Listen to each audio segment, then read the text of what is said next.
Now, just to get it out of the way really quick, I like the last Mario Brothers movie. I didn't really like this one, just being honest, but the kids are going to love it. I mean, the kids are going to love it. And when I went to go see it at a midnight screening, it was packed.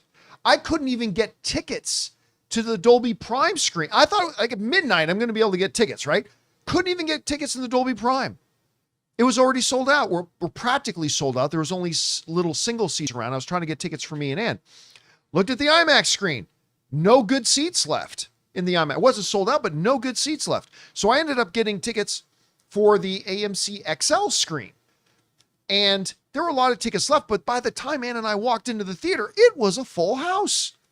I'm like, oh my God, this movie is going to be big. And big it already is.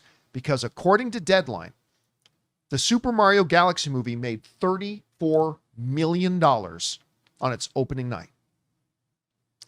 Now, that is a record for a Wednesday in April. I know that sounds weird.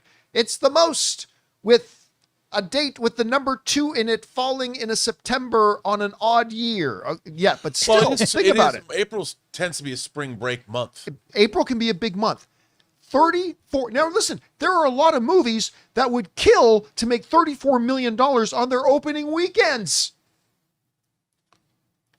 As a matter of fact, Illumination has had some pretty big openings, and it makes Mario Galaxy the 5th biggest single day for an Illumination film. If we go over and look at the chart, so Minions: The Rise of Gru had the single biggest day for an Illumination studio film at $48.2 million.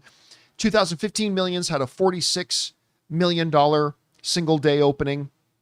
The Secret Life of Pets, which we had referenced a little bit earlier, also had a $38.5 million opening day. Despicable Me 2, which also opened on a Wednesday, had a $35 million opening day. And Super Mario Galaxy movie, $34 million. Yowza. On its first day, making the 5th biggest in Illumination. And Illumination, it's not like they just put out a lot of tiny little indie films. They're all big films. Look, I am still of the belief. I'm still of two beliefs. Number one, that this movie will not necessarily make as much as the last one did. But I do think it's going to be $1 billion film. Because I'll tell you what, man, while was definitely not for me because, you know, I wish it was more like Sonic and more like Lego, where it actually had really good character, good moments, good story. This one didn't have that for me, but what it did have galore. Game references, music notes, nostalgia, a lot of things. And listen, the kids in the theater I was at, and surprisingly, there were a lot of kids at a midnight screening, a lot of parents there with kids, were having a blast. And those parents are going to take their kids back many times. And with an A- cinema score. Yeah, which is not as good as the cinema score of the last one. The last one had an A cinema score. You're going to see these parents bring their kids back again and again. So I still think it's going to be over $1 billion film. Yeah. Looks really good too. The artwork is just really astounding. But again, 34 million. When you think about the number of films that don't even open to 34 million on their opening weekend as a whole, this is pretty impressive. Anyway, Rob, you see these numbers. What's standing out to you? They're big. And that people are going to go see this movie. I mean, you know, you're coming off of $1 billion plus film, one that was incredibly expensive. So the idea is that this movie is going to be successful. And whether it's good or bad, it seems that all indications. Did you see that Instagram video I sent you where Jack Black was singing the song? Yes. Yeah. I'm like, if that's how they're promoting it, like, I'm like, okay. I kind of wish it was in the movie.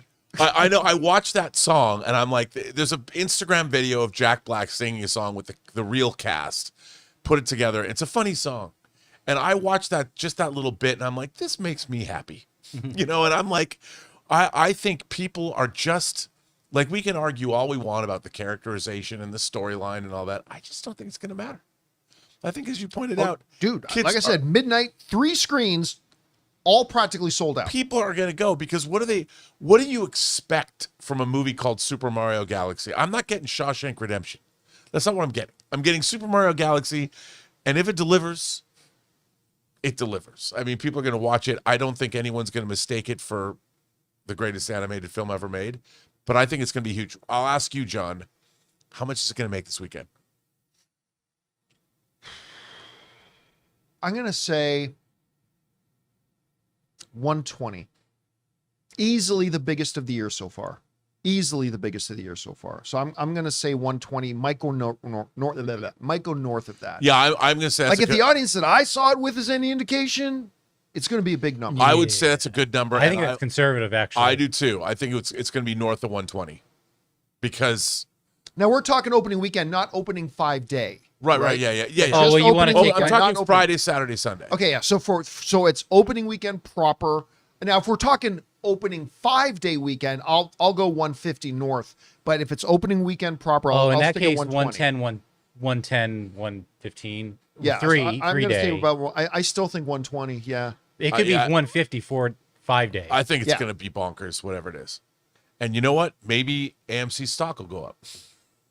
Listen, I did a video about this earlier. Like one of the things that can save AMC is this big line of potential blockbusters that we have, and the Mario Brothers movie could be the tip of that spear. And so counter we'll programming, we got the drama opening. Yeah, you know, there's and I really go see that. And for her birthday, she wants to go see the drama tonight, so we're going to go see the drama. But that's not going to be a movie that saves any movie theaters. That movie's not going to make $70 million. No, but I mean, and there's some great horror titles coming out. Yes, there are. Dude, I'm going to see the fan event of Faces of Death next week. Yeah, what is that? Is that just like a remake of that? No, it's not. It's got it's about some girl that has to. She's one of those people that watches videos on the internet to approve them or not. Okay. And she comes across like these snuff films or something. I saw a trailer for it, and I'm like, oh, I'm in. Side note, I saw a trailer today for the first time that I didn't even know about, and it dropped last week. And it's got Aaron Eckhart and Sir Ben Kingsley in it, called Deep Water. Have you seen the trailer for this? Oh, yeah. I haven't even heard of it. Oh, wait. No, neither had I. And it's coming out in May. Yeah. And I watched the trailer. I'm like, I don't know if this is going to be any good, but I really want to watch it. Too. It's like an airplane. It's a passenger airplane. The pilots are Aaron Eckhart and Ben Kingsley, and the plane crashes in the ocean, but it's still floating. But there are sharks.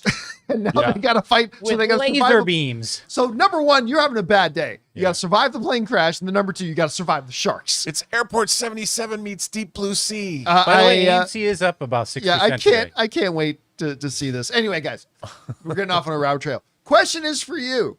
What do you think about this? I mean, Mario just had the biggest single day opening for a Wednesday in April all time, and it's the 5th biggest single day opening for Illumination, which is a studio that's had some pretty big movies. Anyway, how big do you think it can go? Whatever you guys think, jump down into the comment section below and let us know your thoughts. Hey guys, thanks so much for watching this video. Make sure you like the video, leave a comment, and subscribe to our channel. And don't forget, we have a daily podcast called the John Campea Show Podcast, available on Apple Podcasts, Spotify, or your favorite podcasting app of choice. Go and subscribe to it today so it'll be there when you need it.